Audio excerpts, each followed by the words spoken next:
ma communauté, bonjour. Quel plaisir de vous avoir encore nombreux ce matin autour de notre repas christocentrique. Une dévotion quotidienne de notre vraie identité avec Christ. Christ aussi aglé est mon nom. Quel plaisir de vous avoir toujours autour de ce repas. Allons-y directement à la prière. Éternel des armées, nous te disons merci. Nous glorifions ton nom, nous sanctifions ton nom. Papa, nous savons que nous avons la vie éternelle en Christ. Papa, merci. Merci pour cet amour démontré en Christ ton nom. Papa, tu as dit dans ta parole, ton désir, c'est que tout le monde soit sauvé et qu'il parvienne à la connaissance de ta vérité. Papa, nous sommes autour de ce repas christocentrique pour connaître ta vérité. Papa, révèle-toi à nous puissamment au nom précieux de Jésus. Tout ce que tu n'as pas planté à nous, papa, soit détruit au nom de Jésus. Et tout ce que tu as planté pendant que la parole est en train de venir, papa, que ces choses-là soient ressuscitées au nom précieux de Jésus.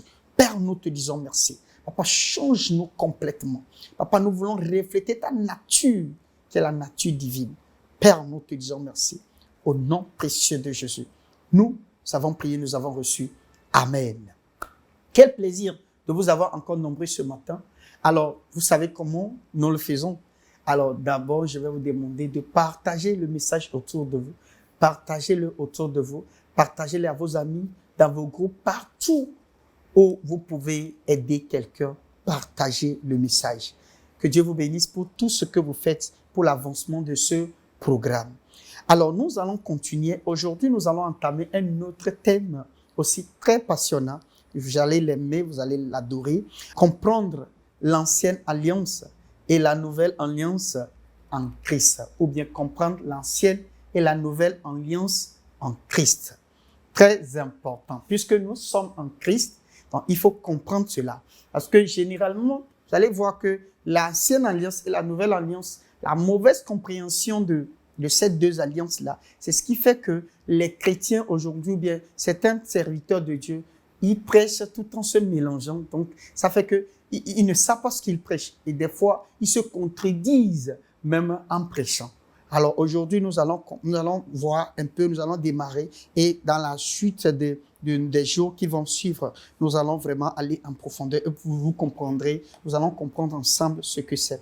Lorsqu'on leur demande ce qu'est le Nouveau Testament, beaucoup de gens répondent souvent par Matthieu, Marc, Luc et Jean. Cette réponse est souvent fonction de ce que les traducteurs ont fait. Parce que quand vous prenez la Bible même déjà, la Bible, nous avons une grande subdivision. Le Nouveau Testament et l'Ancien Testament. Et donc, quand on parle, on dit, c'est quoi le Nouveau Testament? Généralement, nous commençons par Matthieu, Marc, Luc et Jean. Est-ce vrai? Nous allons voir tout ça. 2 Timothée 3, verset 16. Toute écriture est inspirée de Dieu et utile pour enseigner. Toute écriture est inspirée de Dieu et est utile pour enseigner. Pourquoi Paul envoie cette lettre à son fils Timothée? Timothée déjà est un pasteur, est un bishop, est un grand pasteur qui a plusieurs églises à sa disposition. Mais pourquoi Paul lui envoie encore cette lettre? Que toute écriture inspirée de Dieu est utile à être enseignée. Ça veut dire que l'écriture, vous ne pouvez pas prendre l'écriture comme ça et pouvoir comprendre ça par vous-même. Non, on doit vous enseigner cela. Très important. L'expression est inspirée de Dieu est un peu déroutante car elle n'apparaît pas dans les originaux. C'est-à-dire quand vous dites est inspirée de Dieu, toute écriture est inspirée de Dieu. Dans les originaux, nous n'avons pas cela. Il se lit, en fait, toute écriture est par inspiration de Dieu et utile à être enseignée. Vous devez savoir que la parole écrite, c'est-à-dire la Bible, n'a pas été écrite par Dieu. C'est les hommes qui ont écrit la parole. Très important. Donc ces hommes-là ont écrit ce qu'ils ont compris par rapport à leur compréhension, par rapport à leur niveau et par rapport à leur réalité. Ils ont écrit cette parole-là.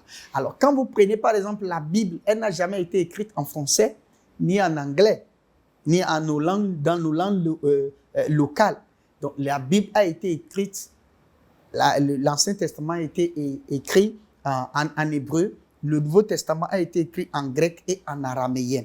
Donc, ça veut dire que si vous voulez comprendre les Écritures, vous devez normalement aller dans les originaux, parce que la traduction est compliquée. Et des fois, quand vous traduisez certaines choses, des fois, vous n'avez pas les mots justes pour interpréter des choses. Et donc, vous ajoutez, soit vous retranchez pour pouvoir donner juste le sens à la chose. Donc, mais aujourd'hui, pour pouvoir mieux comprendre la Bible, ne nous arrêtons pas seulement au français ou à l'anglais ou bien aux Bibles dans les langues locales que nous avons. Non, nous devons aller au-delà de ça pour pouvoir mieux comprendre. Donc, quand vous prenez par exemple, toute écriture est inspirée de Dieu. Quand vous allez dans les originaux, est inspiré de Dieu. Est inspiré de Dieu ne se trouve pas dans les originaux. C'est plutôt quoi? Il se lit, c'est-à-dire toute écriture est par inspiration de Dieu et utile pour enseigner. Alléluia. Donc ça change un peu la phrase. Cette phrase est un mot composé en grec. Toute écriture est inspirée de Dieu. Les gens disent que la Bible est la parole de Dieu. Oui et non. C'est-à-dire, quand on dit la Bible est la parole de Dieu, nous pouvons dire oui et non. J'ai pas l'habitude de donner cet exemple-là. Nous pouvons dire le jus d'orange est l'orange. Nous pouvons dire oui et non. Pourquoi? Parce que nous pouvons trouver quoi? Le jus d'orange dans l'orange. Ça veut dire qu'après avoir payé l'orange et vous pressez le jus, vous pouvez jeter maintenant l'écorce. Vous avez le jus. Mais ça veut dire que quoi? Le jus d'orange se trouve dans l'orange. Mais nous ne pouvons pas dire que l'orange est le jus d'orange. Si nous donnons cette affirmation, le jus d'orange est l'orange, elle n'est pas aussi juste. Donc, nous pouvons pas affirmer ça. Donc, dire que la parole de Dieu, dire que quoi? La Bible est la parole de Dieu, ce n'est pas juste à 100%. Ben, nous pouvons dire plutôt que quoi? La Bible contient la parole de Dieu. Mais la Bible n'est pas la parole de Dieu. Donc, nous pouvons dire oui et non. Oui, dans le contexte où Dieu a inspiré la documentation de la Bible. Oui, parce que c'est Dieu qui a inspiré la documentation. Donc, la parole de Dieu se trouve dans la Bible. Oui. À ce stade, il est important de souligner que Dieu n'est pas responsable de toutes les déclarations qui ont été faites dans la Bible. Autrement dit, les déclarations, les écrits. Dieu n'est pas responsable. Dieu a inspiré d'écrire. Alors, nous allons voir pourquoi. Il est vrai que Dieu a inspiré la documentation, mais il n'est pas responsable de toutes les déclarations faites dans la Bible. L'œuvre de Dieu là-dedans, est ce qui a inspiré les écrivains. Donc, la seule chose qui est de Dieu dedans, c'est l'inspiration derrière. Donc, il y a une inspiration qui a accompagné la lecture, qui a accompagné, l'écriture. Donc, l'écriture même n'est pas la parole, mais l'inspiration derrière l'écriture est la parole. Donc, dans l'écriture, maintenant, nous pouvons aller prendre l'inspiration qui est dans l'écriture. C'est ça qui devient l'enseignement. Donc, quand vous prenez l'écriture, pour qu'on enseigne, c'est que quoi? L'enseignement veut dire quoi? Aller soutirer maintenant la substance, soutirer le jus, soutirer la parole de Dieu dans l'écriture. Alléluia. C'est très important ce que nous sommes en train de dire là. Si vous arrivez à comprendre ça, ça serait très facile pour vous de faire une étude biblique très, très, très légère. On peut donc dire que l'Ancien Testament est inspiré de Dieu. Ok, pourquoi nous disons ça? Lorsque Paul a écrit cela à Timothée, il faisait référence au livre de l'Ancien Testament. Parce que quoi?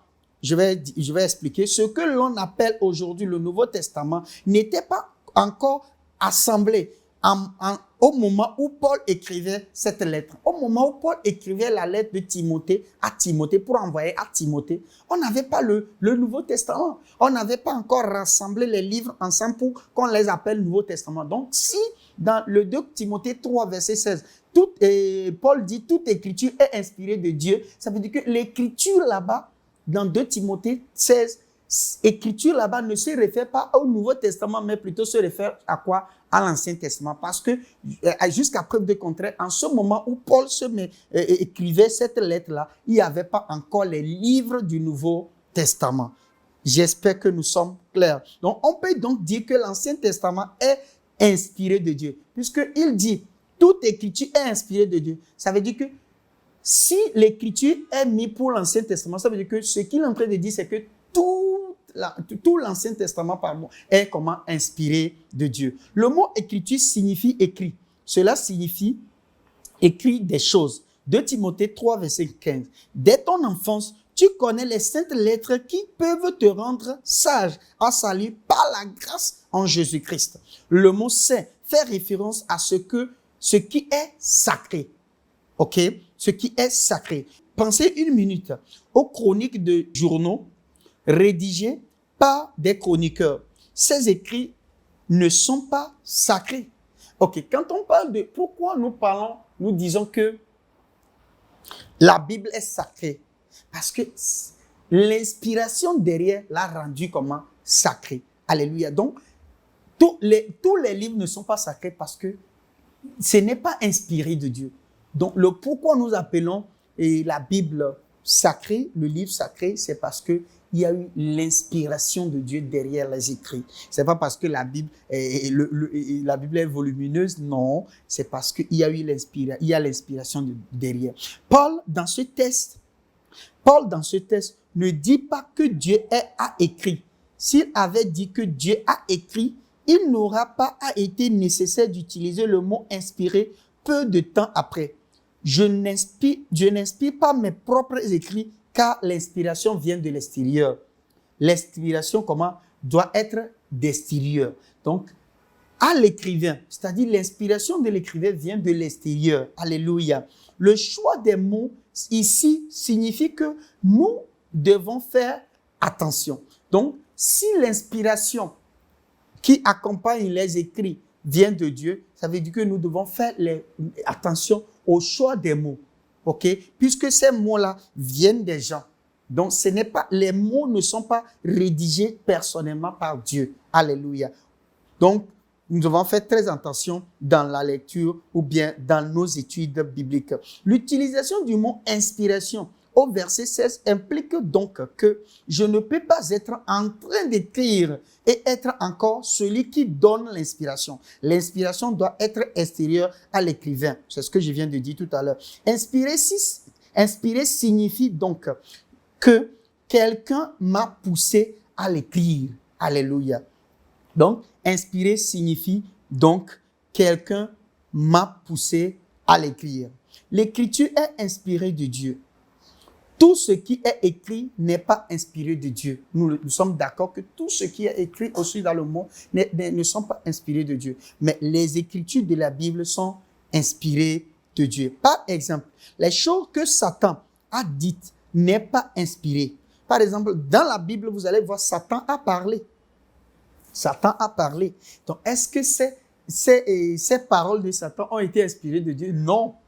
Ça n'a pas été inspiré de Dieu. Les hommes ont parlé, les anges ont parlé, les animaux ont parlé dans la Bible. Mais est-ce que tout ça ont été inspirés de Dieu? Non. Donc voilà pourquoi dans la Bible, vous allez voir toutes sortes de choses. Mais il y a aussi l'inspiration de Dieu dedans, qu'on appelle la parole de Dieu dedans. Voilà pourquoi nous avons dit oui et non. La Bible n'est pas seulement la parole, ne contient pas seulement la parole de Dieu. Ça contient la parole de Dieu, mais ça contient aussi beaucoup d'autres choses. Voilà pourquoi Paul dit que c'est utile à être enseigné. Pourquoi on doit enseigner? Pour pouvoir retrancher ce qui n'est pas de Dieu et enseigner ce qui est de Dieu. Alléluia. Alléluia, alléluia. Par exemple, les choses que Satan a dites n'étaient pas inspirées par Dieu. L'écriture de ce que Satan a dit est ce qui nous est inspiré pour que nous puissions lire. Alléluia. 1 Corinthiens 12, verset 3. C'est pourquoi je vous déclare que nul, s'il parle par l'Esprit de Dieu, ne dit Jésus est anathème et que nul ne peut dire Jésus est le Seigneur si ce n'est pas le Saint-Esprit. Par conséquent, vous ne pouvez pas prétendre avoir été inspiré pour avoir dit que quelque chose de contraire à l'Esprit de Dieu. Si vous avez été inspiré de Dieu, vous ne pouvez pas aller à l'encontre de ce que l'Esprit de Dieu dit. Alléluia. L'Ancien Testament est inspiré de Dieu et est profitable à la doctrine. Est profitable à la doctrine. Pourquoi? La doctrine est mise là-bas pour l'enseignement. Est profitable pour être enseigné. Cela signifie qu'il est rentable pour l'enseignement. Alléluia. Ceci explique pourquoi chaque auteur des épîtres a écrit sa doctrine à partir de l'Ancien Testament.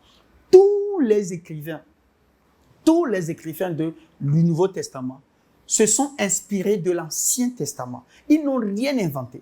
Voilà pourquoi quand vous prenez le Nouveau Testament, quand vous prenez surtout les épîtres, ils ont toujours leur référence dans l'Ancien Testament. Ils n'ont fait que quoi? Expliquer l'Ancien Testament. Expliquer l'Ancien Testament tout en faisant quoi? En faisant sortir la vraie parole de Dieu de l'Ancien Testament et en nous donnant vraiment notre album. Voilà pourquoi les épîtres, à partir de Romains jusqu'à Apocalypse, c'est l'album du croyant. Je répète, à partir de Romains jusqu'à Apocalypse, c'est l'album du croyant. Là-bas, nous prenons tout en même temps parce que tout a été bien expliqué. Donc, il n'y a pas de l'amalgame dedans. C'est ça, la parole de Dieu. C'est ce qui est bien pour le croyant direct. Alléluia.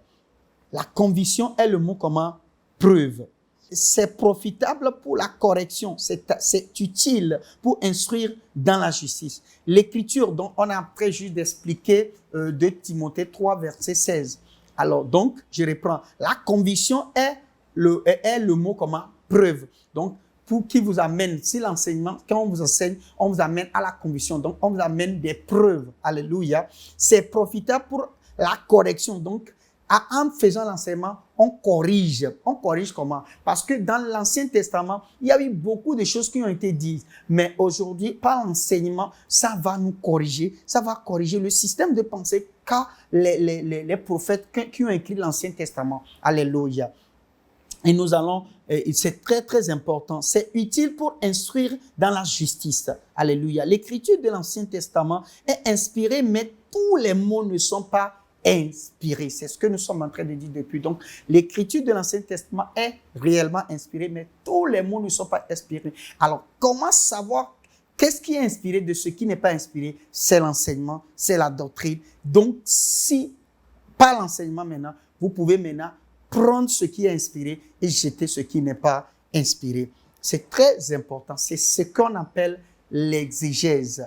L'exégèse, c'est de pouvoir arriver maintenant à rentrer dans la tête de l'auteur et à prendre plutôt l'inspiration et à jeter ce qui n'est pas l'inspiration. Mais aujourd'hui, ce que les gens sont en train de faire généralement, c'est l'exégèse. Donc, ils forcent les Écritures, ils lisent même les Écritures littéralement, ce qui n'est pas vrai. Et donc, ce qui fait que ça contredit beaucoup de choses de la parole de Dieu. Alléluia. Et quand vous lisez la parole de Dieu comme ça, vous-même, vous allez être dans la confusion. Voilà pourquoi nous disons à tous ceux qui veulent vraiment se lancer et comprendre le christianisme, comprendre vraiment ce que c'est que le christianisme, grandir dans la foi, vous devez nous écrire. Écrivez-nous et ensemble, nous allons vous amener étape par étape à évoluer. Et chaque jour, je vous remercie parce que chaque jour, quelqu'un au moins nous écrit pour vraiment se lancer dans cette formation. Et nous avons plusieurs personnes que nous suivons comme ça à travers le monde et faites partie de cette communauté. Vous ne serez plus la même personne. Des fois, le matin, quand nous nous réveillons, les témoignages, quand vous lisez les témoignages, vous êtes fiers, ça motive. Et vraiment, je vous vois aussi, je veux vous voir compter, je veux compter vos témoignages aussi parmi ces personnes-là. Nous attendons aussi vos questions. Si nous avions dit quelque chose, nous avons dans l'une des séries, vous n'avez pas compris, posez-nous des questions, nous allons vous répondre, pourquoi pas, par les numéros qui s'affichent. Alors répétez avec moi, je reçois l'inspiration des Écritures comme profitable pour la doctrine, pour enseigner, pour fournir des preuves, pour corriger jusqu'au final, que je suis rendu parfait en Christ. Alléluia. On répète encore une fois. Je reçois l'inspiration des Écritures comme profitable pour la doctrine, pour enseigner, pour fournir des preuves, pour corriger jusqu'au final, que je suis rendu parfait en Christ. Alléluia. Quel plaisir de le savoir. Alors, prions ensemble. Éternel des armées, nous te disons merci. Nous glorifions ton nom, nous sanctifions ton nom. Papa, nous savons que toute écriture a été inspirée, Papa. Et nous savons que l'écriture est l'Ancien Testament. Aujourd'hui, nous le savons, Papa. Et aujourd'hui, Papa, donne-nous cette capacité de pouvoir, Papa, prendre ton inspiration que de tout ce qui a été écrit, Papa. Nous pouvons, Papa, discerner ton inspiration de ce qui n'est pas ton inspiration au nom précieux de Jésus. Parce que nous savons que c'est cette inspiration qui nous fait grandir. Papa, fasse-nous grandir au nom précieux de Jésus. Père, nous te disons merci. Nous glorifions ton nom, nous sanctifions ton nom. Au nom précieux de Jésus, nous avons prié, nous avons reçu. Amen. Quel plaisir de vous avoir encore nombreux jusqu'à la fin de ce repas. C'est toujours un plaisir pour moi. Pour ceux qui n'ont oublier, partagez toujours, partagez et aidez quelqu'un. Et s'il vous plaît, ne ratez pas la série, le numéro de demain, parce que nous allons toujours continuer dans cette lancée-là, expliquer mieux ce que c'est que ce verset-là, ce que Paul est en train de dire à Timothée. Et ensemble, à la fin de cette série, vous allez pouvoir vous-même maintenant commencer par lire la parole de Dieu par vous-même et vous allez vous réjouir. Tout en espérant vous voir demain à la même heure sur la même plateforme. N'oubliez pas, je suis Chris Koscielny. Je vous dis, le royaume des cieux est en puissance. Amen. Que Dieu vous bénisse, que Dieu soit avec vous. Je vous aime, je vous respecte. Bonne journée à vous. Je vous aime. Hello. I hope you have been blessed by that wonderful message. The Bible says, man shall not live by bread alone, but by every word of God. For you to grow spiritually, you need to hear, study, and meditate on the Word. You need to not only hear, but to also read and see. And that is why you need the Christocentric meal. To order this life-changing book and other titles, DVDs, and CDs by Dr. Abel Damina, call the number or email the address on the screen. This is a book that reveals to you who you are in Christ, what you have in Christ, and what Christ can do through you. This book interprets and breaks down the Word into daily meals, making it easier for you to understand and study, build up and strengthen your inner man, all the while growing your relationship with God and your confidence as a believer.